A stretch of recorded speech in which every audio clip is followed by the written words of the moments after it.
I'm Penny, 34, a financial advisor from Chicago with a secret weapon most people never suspect. Growing up in a wealthy family meant high expectations, designer clothes, and a perpetual competition with my sister Amanda. What my parents and sister never realized was that beneath my accommodating smile lay the architect of their luxurious lifestyle. When Amanda's wedding planning turned toxic and they demanded I apologize or be banned, I made a decision that changed everything.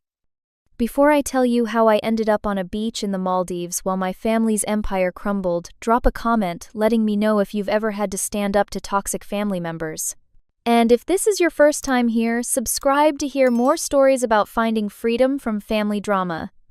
I grew up in Winnetka, Illinois, in a sprawling colonial with perfect landscaping and an even more perfect facade. My parents, Richard and Diane Montgomery, built their lives around country club memberships, charity galas, and making sure everyone knew the Montgomery name meant something. From the beginning, there was a clear division in our family. Amanda, 3 years younger than me, was the golden child, beautiful, sociable, and the perfect accessory to my parents' social climbing ambitions. I was different. Practical, analytical, and more interested in the Wall Street Journal than Vogue. While Amanda was being groomed to marry well, I was developing a fascination with finance that would later become my superpower. My parents saw my interest as useful but not prestigious. Numbers are for the background, Penny, my mother would say. Leave the spotlight to those with natural charm. After graduating from Northwestern with a degree in finance, I surprised everyone by landing a position at one of Chicago's top investment firms. My parents were pleased enough to mention it at parties, but what truly shocked them was when I offered to review their investment portfolio. They'd been working with my father's college friend Gerald for 20 years, earning modest returns. Within 6 months of taking over, I had doubled their earnings. Well, this is unexpected, my father admitted, studying the quarterly report. Perhaps you did inherit some of my business acumen after all. That backhanded compliment was the most validation I'd ever received from him. Over the next 5 years, I quadrupled the family wealth through strategic investments and market timing that even my colleagues called uncanny. What began as managing my parents' portfolio expanded to creating intricate financial structures for all family assets. The trusts, accounts, and investments I established were deliberately complex, providing excellent returns while ensuring everything ran through systems only I fully understood. My family remained blissfully ignorant of the details. They saw the growing numbers and increasing luxury in their lives without questioning the mechanics. My father bragged about our family's investments at his golf club. My mother upgraded to shopping trips in Paris instead of Michigan Avenue. Amanda dropped out of college to find herself on extended European vacations.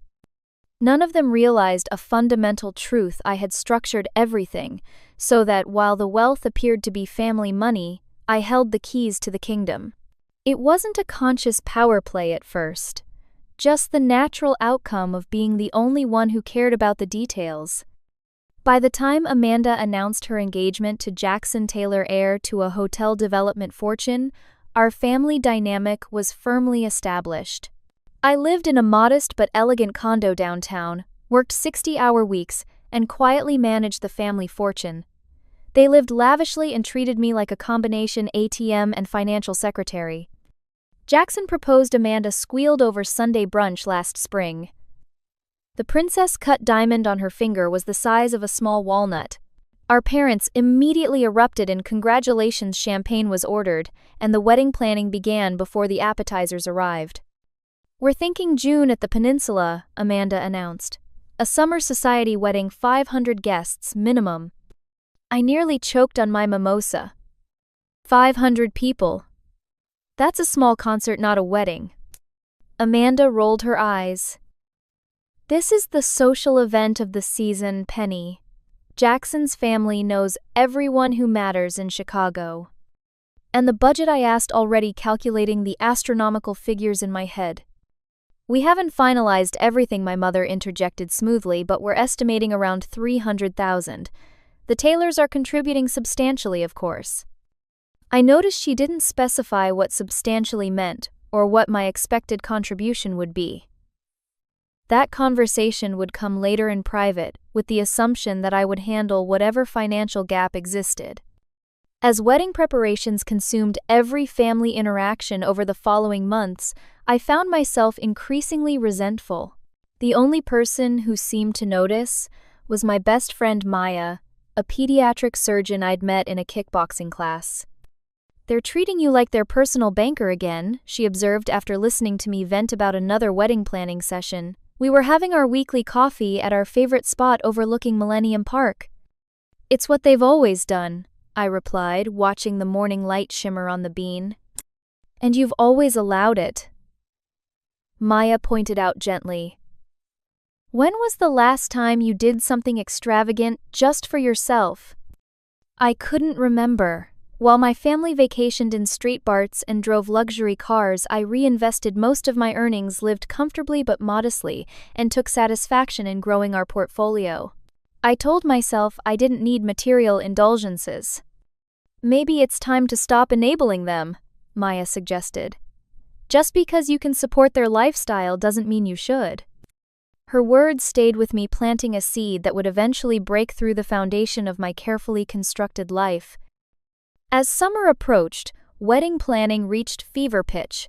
What had started as a $300,000 budget somehow ballooned to nearly $500,000. Each time I raised concerns, my objections were swiftly dismissed. "The floral arrangements have to be flown in from Holland," Amanda insisted during one particularly heated discussion in my parents' sunroom. "Jackson's mother says local florists simply won't do for an event of this caliber." "That's an extra $40,000, I pointed out, "for flowers that will die within days." "Don't be so practical all the time," my mother sighed. "This is your sister's once-in-a-lifetime celebration." Later that evening, my father cornered me in his study. "Your mother and I were hoping you could increase your contribution to the wedding fund," he said casually, as though asking for a restaurant recommendation rather than another $75,000. "I've already committed $100,000, I reminded him. "That's more than generous for a wedding that feels increasingly like a competition for most extravagant event of the decade." "This wedding is about connections, Penny," he explained in the patronizing tone he'd perfected over decades. "The Taylors move in circles even beyond our reach. The opportunities this alliance will create for our family are invaluable." "For the family or for you?" I asked quietly. His expression hardened. "Don't forget who gave you your start in life. Supporting family is what we do." The irony of his statement might have been comical if it hadn't been so infuriating. I had been supporting them for years, far more than they realized. The tensions extended beyond money. 3 weeks before the wedding, I attended a dinner with Amanda Jackson and his parents at Alinea. Jackson's father, Theodore Taylor, was surprisingly down-to-earth despite his wealth. During a lull in conversation, he asked about my role in the family business. "Penny's our financial guru," my father answered before I could speak. "She handles all those boring details so we don't have to." "That sounds rather significant," Theodore noted, looking at me with genuine interest. "What's your investment philosophy?" For the next 10 minutes, we had the most stimulating conversation I'd experienced at a family gathering in years. I could see Amanda growing increasingly irritated as the attention remained on me. "Enough shop talk," she interrupted. "We still haven't decided on the final seating arrangements." That evening also marked my first real conversation with Jackson's best friend, Ethan Reynolds. While the others discussed wedding minutiae, Ethan and I escaped to the restaurant's small outdoor terrace. "Is it always like this with your family?" he asked after witnessing another dismissive comment from Amanda about my boring job. "Pretty much since birth," I admitted. The cool night air felt refreshing after the stifling atmosphere inside. "That's rough," he said. "From where I'm sitting, you seem to be the one holding it all together." His perception was startlingly accurate for someone who had just met my family. Over the following weeks, Ethan and I began texting regularly. He was refreshingly straightforward, brilliant with his architectural work, and seemed genuinely interested in my thoughts rather than what I could provide. Our growing connection didn't go unnoticed. Amanda confronted me after a bridesmaid's fitting I'd taken time off work to attend. "What exactly are you doing with Ethan?" she demanded as we walked to our cars. "Having conversations," I replied. "He's good company." "He's Jackson's best man," she snapped. "I won't have you creating drama before my wedding." "How is getting to know someone creating drama?" "Just remember your place, Penny," she said. "You're my maid of honor because we're sisters, not because you fit in with my friends. Try not to embarrass me by boring everyone with talk about dividends and market trends." Her words stung more than I wanted to admit. That evening, during another wedding planning dinner, the comments escalated. "Maybe you should wear extensions for the wedding," Amanda suggested, eyeing my shoulder-length hair. "All the bridesmaids have long hair. You'll look out of place in the photos." "And perhaps consider a spray tan," my mother added. "You're looking rather pale from all those hours indoors." "The bridesmaid dresses are very revealing." "The dresses you chose without consulting me," I reminded her. "We tried calling you, but you were in some meeting," Amanda said dismissively. "The world doesn't stop for your work schedule, Penny." The irony was palpable. My work schedule, the very thing that funded their lifestyles, was an inconvenience to them. After dinner, Maya called to check in. I recounted the evening's events while pacing my condo. "You need to set boundaries," she advised firmly. "They're treating you like an ATM with legs." "I've tried," I sighed, "but every time I push back, they make me feel selfish for not wanting to support Amanda's special day." "It's not selfish to expect basic respect," Maya insisted. "What would happen if you simply said no to their next demand?" I tried exactly that approach the following week, when Amanda announced she wanted to add a synchronized drone light show to the wedding reception, another $30,000 not in the budget. "I can't fund that," I said firmly during our weekly planning lunch. "Can't or won't?" my mother asked sharply. "Both," I replied, trying to channel Maya's confident boundary setting. "The budget is already excessive." "I thought family was supposed to support each other," Amanda said, tears welling in her eyes. "This is the most important day of my life." "I am supporting you," I countered. "I've contributed $100,000 and countless hours helping with planning."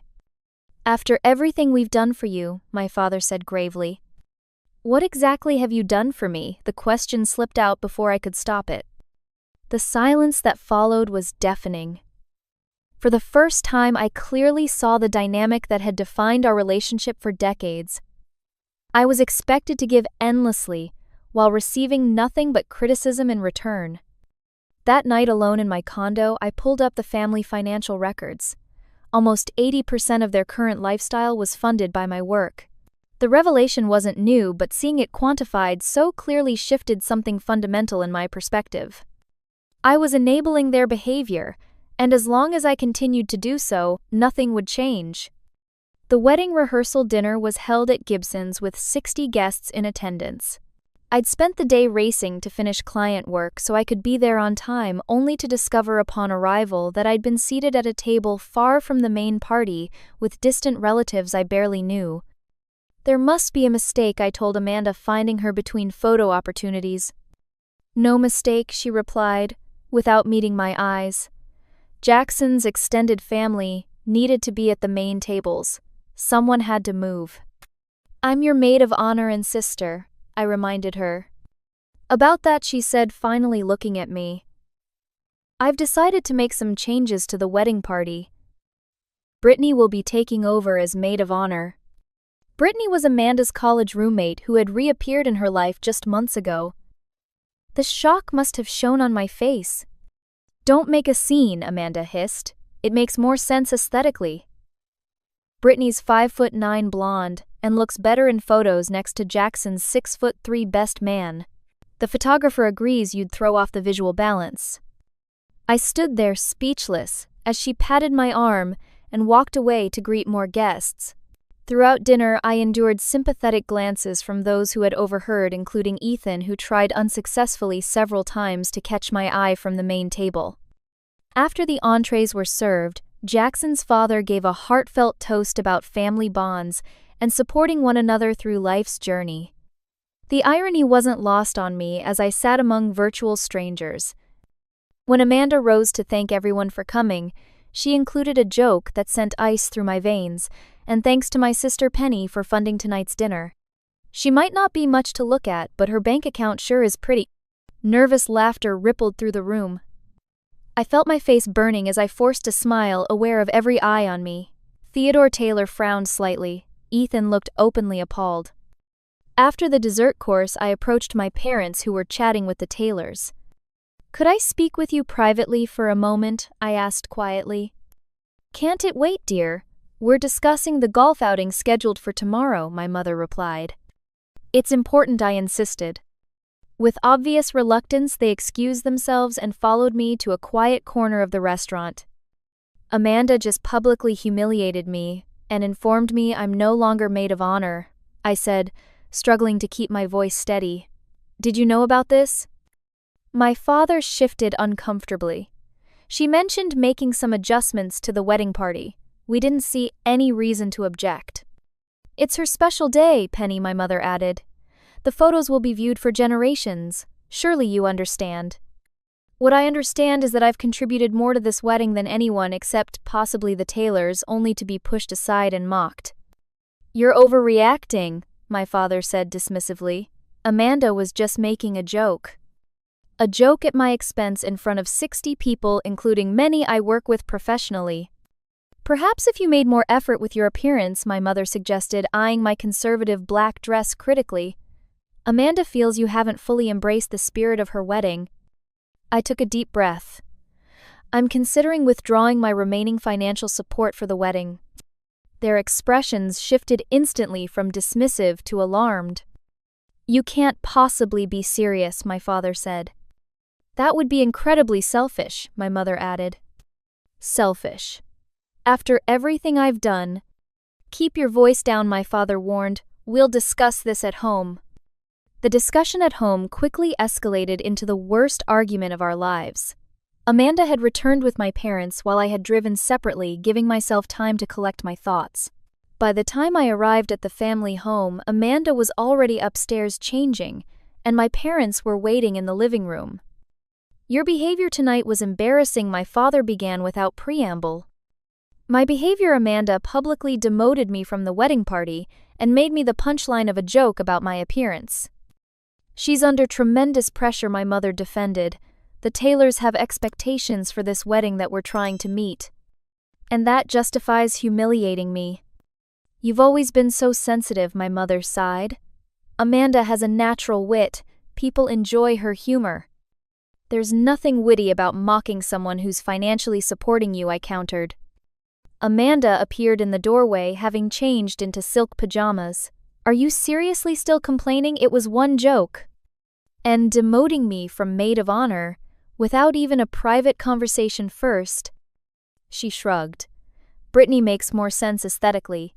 You're too short, your hair is too boring, and let's be honest, you wouldn't know how to plan a proper bachelorette party anyway."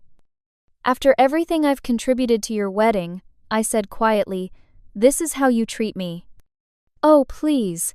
Amanda rolled her eyes dramatically. "You're acting like writing a check is some huge sacrifice. It's not like you have anything else to spend money on with your exciting life of spreadsheets and client meetings." "That exciting life of spreadsheets is what pays for your lifestyle," I pointed out. "Our lifestyle," my father corrected. "Family money is family money." "Except it's not family money," I said, the words emerging before I could reconsider. "I've been managing and growing the investments for years. Most of what funds this house, the cars, the vacations, it comes from my work."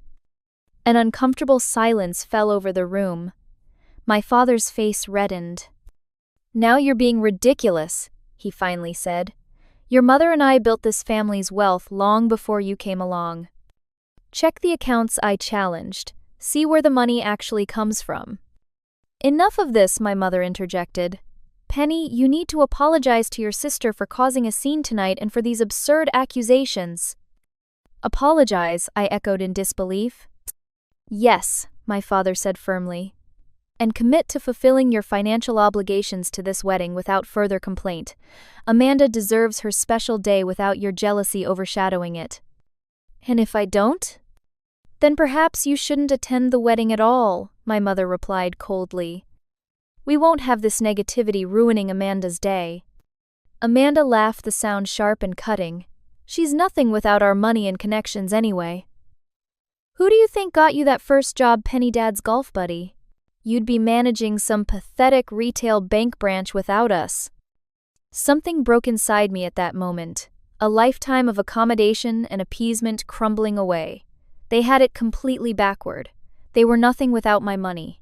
The realization was both terrifying and liberating. I need some air, I said, quietly turning toward the stairs. We're not finished, my father called after me.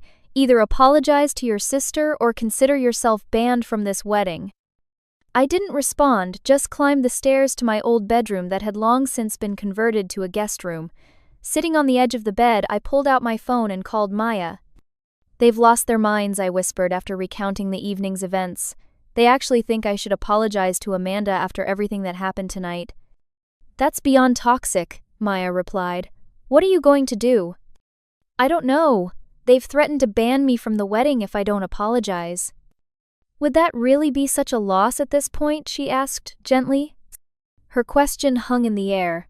For my entire life, I'd been working to earn approval and acceptance from a family that took me for granted. I'd structured my career, my finances, even my personal life around supporting them.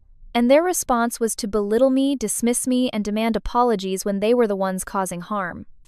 They depend on you, not the other way around, Maya reminded me. Maybe it's time they learned that lesson. As her words sank in, a plan began forming in my mind, one I'd actually created years ago as a theoretical worst-case scenario but never imagined implementing. The framework was already in place. It would just take courage to activate it. I need to go, I told Maya. I'll call you tomorrow. That night, lying in the guest room bed, I made the decision that would change everything. At 3 a.m, I slipped out of bed and began silently gathering my essentials. My family had always been heavy sleepers, a fact I was counting on now. Each floorboard creak made me freeze, heart pounding, but the house remained quiet except for the distant sound of my father's snoring. As I packed, memories flooded back, creating intricate trust structures that my parents signed without reading, setting up accounts that required my authorization for large transfers, establishing fail-safes that could be activated with a few keystrokes. I had built these systems to protect the family wealth, never imagining I would one day use them to protect myself from my family. In my leather portfolio, I secured copies of the key documents I would need: account numbers, passwords, legal agreements. Most were already digitized and accessible through my secure cloud storage, but having physical backups felt reassuring. Working in near darkness, I opened my laptop and logged into the family's primary financial management system. The interface was familiar. I had designed it myself, after all. With methodical precision, I began implementing the contingency plan, setting up notification alerts that would ping my phone when any family member attempted to access the frozen accounts. With each keystroke, I experienced a strange mixture of guilt and resolve. This wasn't revenge. It was self-preservation. They had pushed me to this point through years of exploitation disguised as family obligation. By 4:30, my small suitcase was packed. I'd booked a first-class ticket to Maldives, departing O'Hare at 7:45 that morning. The destination wasn't random. Amanda had repeatedly mentioned wanting to honeymoon in the Maldives, describing it as the ultimate luxury destination. Her actual honeymoon plans had changed to the Amalfi Coast when Jackson's parents suggested joining them for part of the trip. I left no note. Whatever I wrote would be twisted and used against me. Instead, I quietly ordered an Uber, carried my luggage down the stairs, one silent step at a time, and slipped out the front door just as the eastern sky was beginning to lighten. The Uber driver, a middle-aged woman named Gloria, seemed to sense my mood and didn't attempt conversation. As we pulled away from the house that had never truly felt like my home, I didn't look back. O'Hare was coming to life as I arrived, business travelers moving purposefully through security. My first-class ticket provided access to the lounge where I set up my laptop and continued implementing my financial strategy. A small voice in my head questioned if I was overreacting, but then Amanda's cruel laugh echoed in my memory. She's nothing without our money. They would discover soon enough whose money it actually was. In the quiet of the airport lounge, I sent a text to Maya implementing Plan B, heading to Maldives. We'll call when I land. Her response was immediate. Holy shit. You're actually doing it. Stay safe. I'm here if you need anything. On the plane, I declined champagne in favor of water. I needed absolute clarity for what I was doing. As other passengers dozed or watched movies, I methodically worked through my checklist. Primary checking accounts access restricted to $500 daily withdrawal. Investment accounts temporarily frozen pending security review. Credit cards limits reduced to $1,000. Trust disbursements temporarily suspended for administrative reassessment. Property equity lines frozen. Wedding vendor payments held for verification. The beauty of my approach was its perfect legality. As the official financial manager with documented authority, these actions were well within my rights. Temporary holds for security purposes were standard practice. The family could contest these actions, but doing so would require legal proceedings that would take weeks to resolve well past Amanda's wedding date.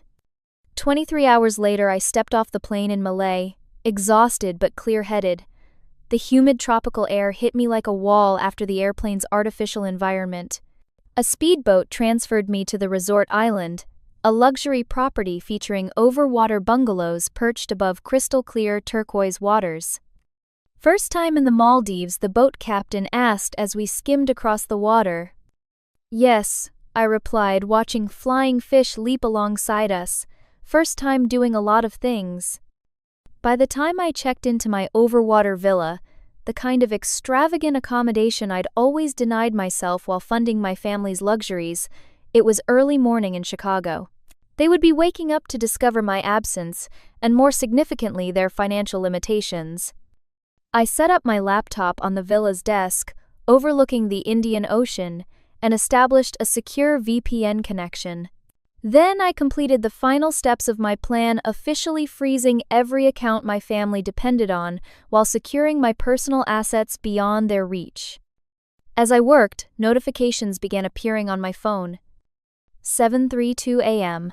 Attempted withdrawal from primary checking account Richard Montgomery, 7:45 a.m. Login attempt to investment portal Richard Montgomery, 7:53 a.m. Password reset requested for family trust account Diane Montgomery, 8:07 a.m. Call to private banking service line Richard Montgomery. I silenced the notifications temporarily. They would multiply throughout the day as my family discovered the full extent of their new financial reality. After completing my financial firewall, I ordered room service, showered, and finally allowed myself to collapse into the villa's enormous bed. Despite everything, I slept more peacefully than I had in years, lulled by the gentle sound of waves beneath my bungalow. I awoke to brilliant afternoon sunshine streaming through the windows and the realization that I had done something I had never done before in my adult life. I had put myself first. The next morning, I woke to find 55 missed calls on my phone, 20 from my father, 15 from my mother, 18 from Amanda, and 2 from numbers I didn't recognize. There were dozens of text messages escalating in tone, from confusion to panic to rage. Dad, 5:45 a.m. Where are you? We need to talk about last night. Mom, 6:12 a.m. Penny, this is childish. Come home immediately. Amanda, 6:30 a.m. What the fuck, Penny? Mom said you're gone. You better not be bailing on my wedding. Dad, 7:34 a.m. Something's wrong with the accounts. Call me immediately. Mom, 7:50 a.m. Your father can't access any of our money. What have you done? Amanda, 8:15 a.m. The wedding planner says our payments are on hold. Fix this now. Dad, 8:22 a.m. This is illegal what you're doing. I've called our lawyer. Mom, 8:45 a.m. The credit card was declined at the florist. I've never been so humiliated. Amanda, 9:03 a.m. You're ruining my life. Jackson's parents are asking questions. Dad, 9:27 a.m. Penny, this has gone far enough. Whatever point you're trying to make, you've made it. Unfreeze the accounts. The messages continued growing increasingly desperate as the day progressed. I read them all but responded to none. Instead, I ordered breakfast to my deck and watched dolphins playing in the lagoon below my villa. At noon Maldives time, around midnight in Chicago, my father finally called again. This time I answered. "Where the hell are you?" he demanded, his voice hoarse with stress. "Somewhere beautiful," I replied calmly, taking a much-needed vacation. "Do you have any idea what you've done? We can't access any of our accounts. The wedding vendors are threatening to cancel. Your mother had to borrow money from her friend to buy groceries." "That sounds challenging," I said. Similar to how I felt when I was demoted from the wedding party, publicly humiliated, and then told to apologize or be banned from attending. "This isn't a game, Penny. This is our family's money you're playing with." "No, Dad. It's not the family's money. It's my money. I've been managing and growing it for years while all of you took it for granted. The accounts are frozen pending a review of our financial arrangement." "You can't do this," he spluttered. "Actually, I can. Check the documents you signed. As the financial manager, I have the authority to implement security measures when I deem necessary. And after last night, I deemed it necessary." "The wedding is in 3 weeks," he shouted. "Then I suggest Amanda start making some budget adjustments," I replied, "just like real people do when planning events they can't afford." He switched tactics, his voice softening. "Penny, honey, I know things got heated last night. We all said things we didn't mean. Your mother and I are sorry if we hurt your feelings." "Are you sorry, or are you just sorry that you can't access the money?" His silence answered my question. "I'll be in touch when I'm ready to discuss new terms for our financial relationship," I said, and ended the call. Over the next 2 days, I received increasingly frantic updates about the wedding chaos. The venue was threatening to cancel without the final payment. The custom wedding dress designer was holding the gown hostage. The tailors were asking uncomfortable questions about the Montgomery family finances. Amanda sent alternating messages of rage and pleading. "I hope you're happy destroying my big day. You always were jealous of me." Followed hours later by, "Please, Penny, I'm begging you. Just release enough money for the wedding. I'll make it up to you somehow." I maintained my silence, spending my days swimming in the crystal-clear waters, reading books on the beach, and finally enjoying some of the wealth I had created. On the 3rd day, Maya called via video chat. "You've caused quite the hurricane back home," she said, her expression a mixture of concern and admiration. "Your sister had a complete meltdown at the bridal shop yesterday when her card was declined for the final alterations payment." "How do you know that?" "It's all over her Instagram." "Well, not the card decline part, but the betrayed by my own flesh and blood drama. The wedding's been downsized and moved to your parents' country club. The Taylors are apparently re-evaluating their contribution after learning about your family's temporary financial reorganization." I felt a twinge of guilt that quickly dissipated when Maya continued. "Jackson's been asking questions too. Ethan told him about how they treated you at the rehearsal dinner. Apparently Jackson had no idea about the maid of honor switch or Amanda's joke about your appearance. He's seeing a side of her he hadn't before." "That wasn't my intention," I said honestly. "Maybe not, but actions have consequences. Speaking of which, how are you doing? Really?" I looked around at my beautiful villa at the endless horizon where turquoise water met blue sky. "I'm processing a lot. Guilt relief, worry freedom, sometimes all at once, but underneath it all I feel lighter." "Good," Maya said firmly. "You deserve to break free from their exploitation. The only thing I'm upset about is that you went to the Maldives without me." I laughed. "You could join me. I've booked the villa for 2 weeks."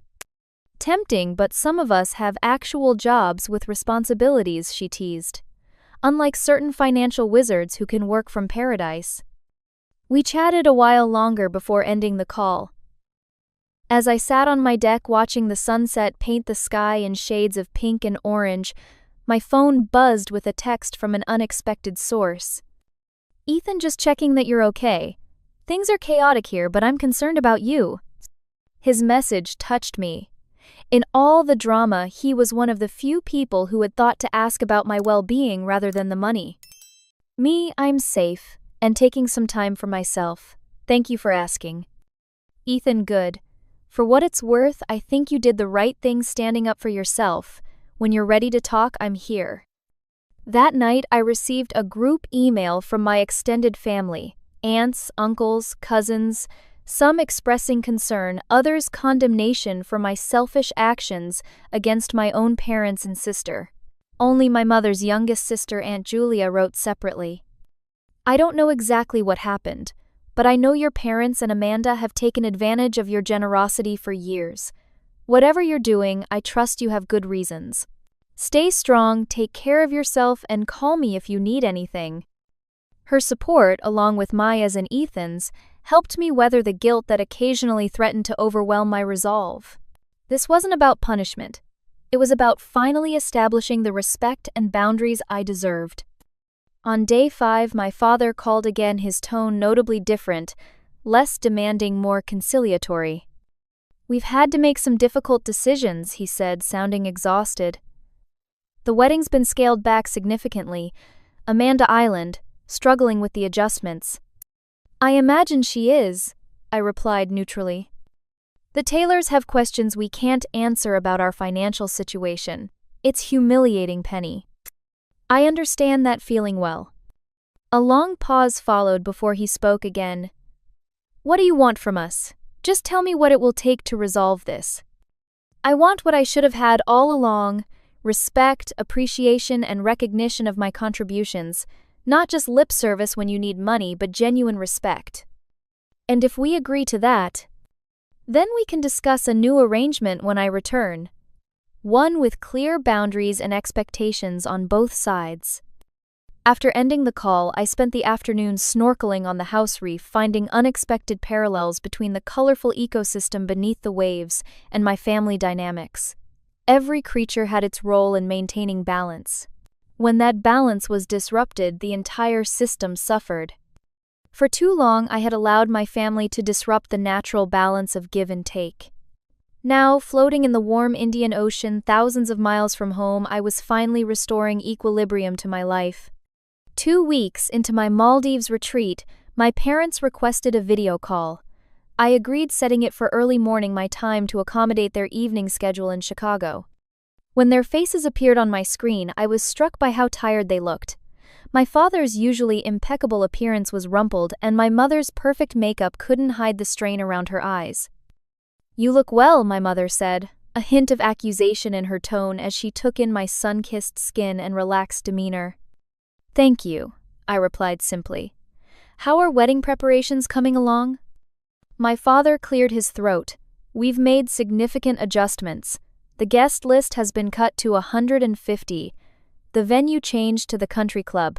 Many of the extravagances have been eliminated." "Amanda must be disappointed," I observed. "She's been forced to adapt," my mother said, "as we all have." For the first time in my memory, they actually listened as I spoke about the years of feeling used and unappreciated. There were moments of defensiveness. "We always believed in your abilities and we never intended to take advantage," but they didn't interrupt or dismiss my feelings outright. I've had a lot of time to think, I told them.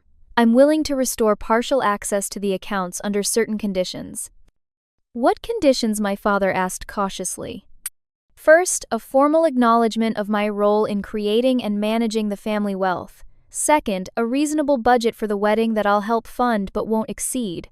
Third, a complete restructuring of our financial arrangement going forward with transparent agreements about who contributes what and who has access to which resources." "And Amanda?" my mother asked. "She needs to make a genuine apology, not just because she wants the money back, but because she understands how hurtful her behavior has been." They agreed, though I could see the reluctance in their expressions. We ended the call with a tentative peace established and plans for me to unfreeze limited funds for essential wedding expenses. Later that day, Amanda called. I braced myself for screaming or manipulation, but her voice was subdued. Jackson almost called off the engagement, she said without preamble. He said he couldn't marry someone who would treat her own sister the way I treated you. I hadn't expected that. I'm sorry to hear that. Are you? She asked, a flash of her old sharpness returning.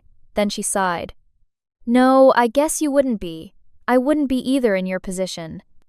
The admission surprised me. What changed his mind? I did, she said quietly. I showed him I could be better, that I understood what I'd done wrong. And I couldn't keep the skepticism from my voice. I'm trying to, she replied. It's not easy admitting you've been awful to someone who's only ever supported you. But when everything fell apart, the venue, the flowers, the dress, it forced me to see what really mattered. And what's that? Having people in my life who love me even when I'm not at my best. Jackson, Mom, and Dad. And you, though, I've given you every reason to walk away. Her voice cracked slightly on the last words. Despite years of manipulation, I found myself wanting to believe her. I'm not walking away from the family, I clarified. I'm establishing boundaries. I understand, she said. And I'm sorry, Penny.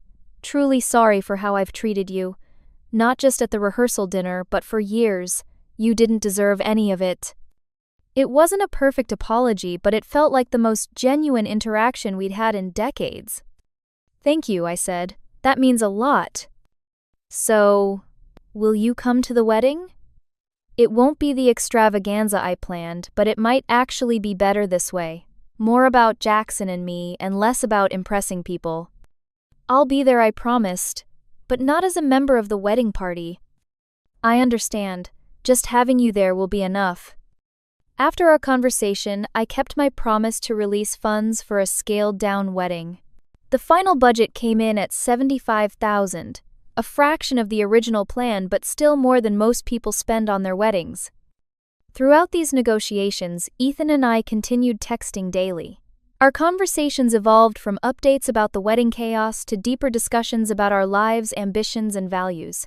He shared his frustration with the superficiality of the social circles our families moved in, and I confided my lifelong struggle to be valued for more than my financial acumen. You should be valued for everything you are, he wrote one night. Your intelligence, your principles, your quiet strength. The way you stood up to your entire family is honestly the most impressive thing I've ever witnessed.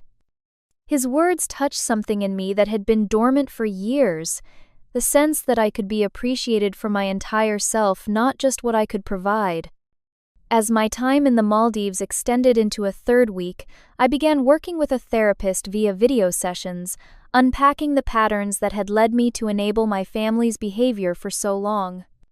You've been the family bank and emotional support without receiving much in return, Dr. Levine observed during our second session.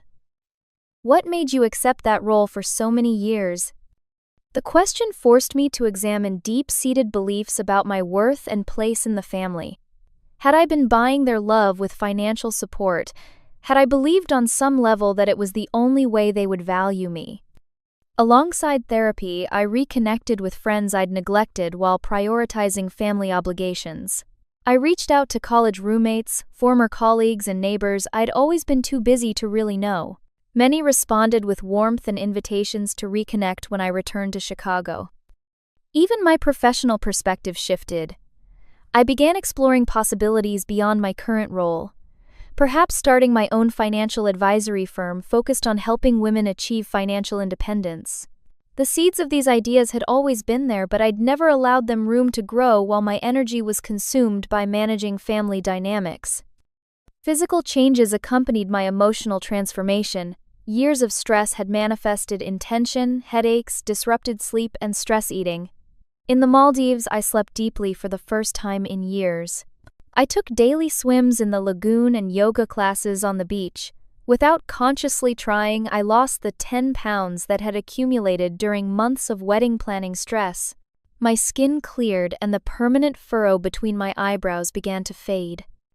As my departure date approached, I found myself both apprehensive about returning to Chicago and excited to implement the changes I'd envisioned.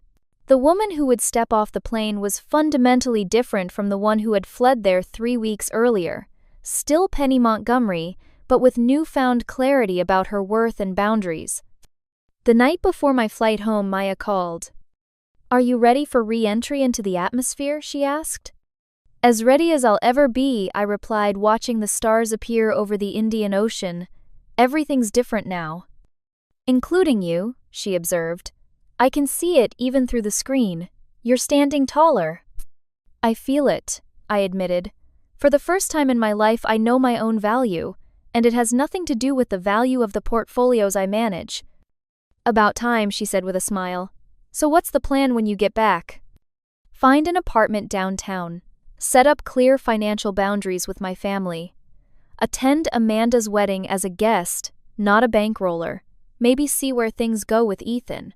And start planning my own future based on what I want, not what everyone expects from me." "Sounds like paradise," Maya said, "and not the kind you have to fly to the Maldives to find."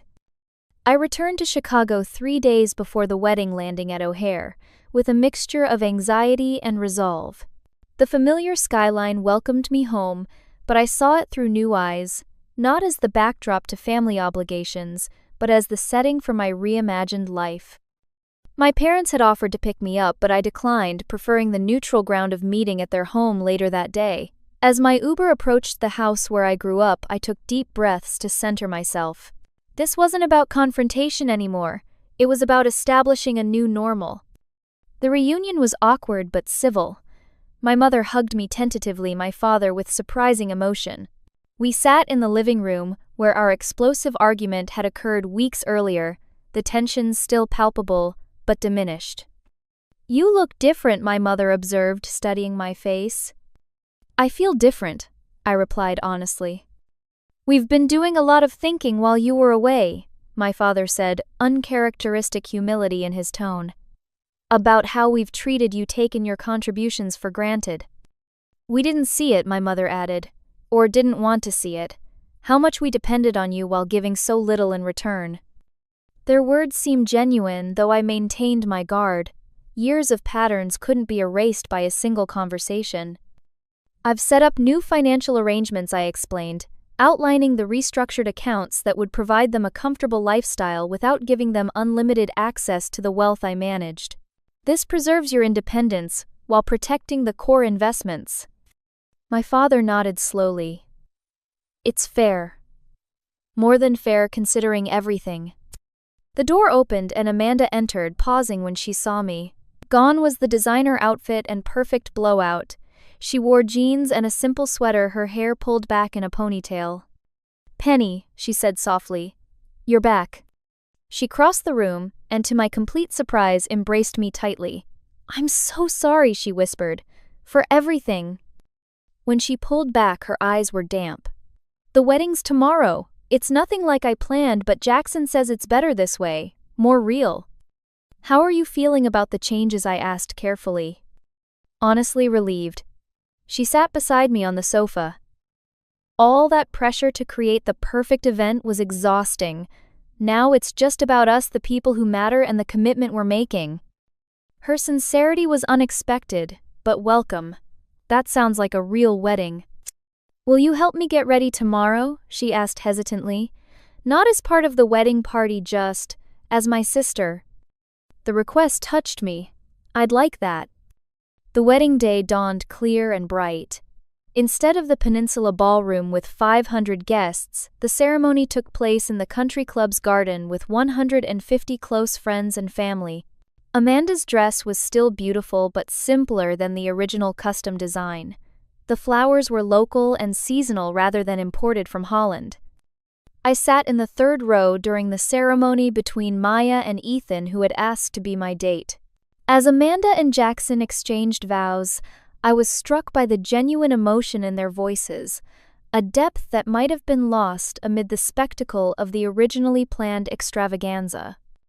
At the reception, Amanda sought me out between dances. "Thank you for coming," she said, taking my hands in hers. It wouldn't have felt right without you here." "The wedding is beautiful," I told her sincerely. "You look happy." "I am. And not just because of Jackson." She glanced around to ensure we weren't overheard. "This whole experience forced me to look at myself at who I've been. I didn't like what I saw." "Change is always possible," I offered. "You proved that," she said with a small smile. "Running off to the Maldives and freezing the accounts. It was the most badass thing I've ever seen anyone do." I laughed despite myself. It wasn't about being badass, it was about finally valuing myself enough to set boundaries. "Well, it worked. We all got the message." She squeezed my hands. "I know we have a lot of history to overcome, but I'd like to try being real sisters for once. If you're willing." "I'd like that too," I said, surprising myself with how much I meant it. The following week, I signed a lease on a downtown apartment with floor-to-ceiling windows overlooking the Chicago River. It was modern, elegant, and entirely mine, a space where I could build my new life on my own terms. Ethan and I began dating, officially taking things slowly but with a promising foundation of mutual respect and genuine interest. Unlike previous relationships where I downplayed my financial expertise to avoid intimidating partners, with Ethan, I could be fully myself. My parents adjusted to our new financial arrangement with minimal resistance. The clear boundaries actually seemed to improve our relationship, bringing a level of respect that had been missing before. We began a tradition of monthly family dinners, not out of obligation but genuine interest in maintaining connections. Perhaps the most significant change came professionally. After careful consideration, I left my position at the investment firm to establish Montgomery Financial Advisors, specializing in helping clients achieve financial independence and set healthy money boundaries within relationships. My experience had taught me how easily money could become a tool for control, and how empowering it was to reclaim that control. Amanda and Jackson returned from their honeymoon in Italy, a significantly scaled-back version of their original plans, with a new perspective on privilege and gratitude. Amanda even volunteered to help with my new business offering to manage social media and client relations, skills she'd developed through years in her social circle that could finally be put to productive use. "I never thought I'd say this," Maya remarked one evening as we celebrated the 6-month anniversary of my firm's launch, "but your family actually seems functional now." "Functioning better," at least I agreed. "We're all works in progress." A year after the wedding that almost wasn't, we gathered for dinner at my apartment. My parents, Amanda and Jackson, Maya and her new girlfriend, and Ethan, who had recently moved in with me. As we shared a meal overlooking the twinkling city lights, I reflected on the journey that had brought us here. The path to healing hadn't been linear. There were still moments of tension, old patterns that threatened to re-emerge, expectations that needed readjustment. But underneath it all ran a current of authentic connection that hadn't existed before. "A toast," my father said, raising his glass. "To Penny, who had the courage to show us all a better way forward. We're better as a family because of your strength." As glasses clinked around the table, I felt a sense of peace that had eluded me for decades. The financial chains that had bound us together in unhealthy ways had been broken and reforged into something stronger, more flexible, and infinitely more valuable.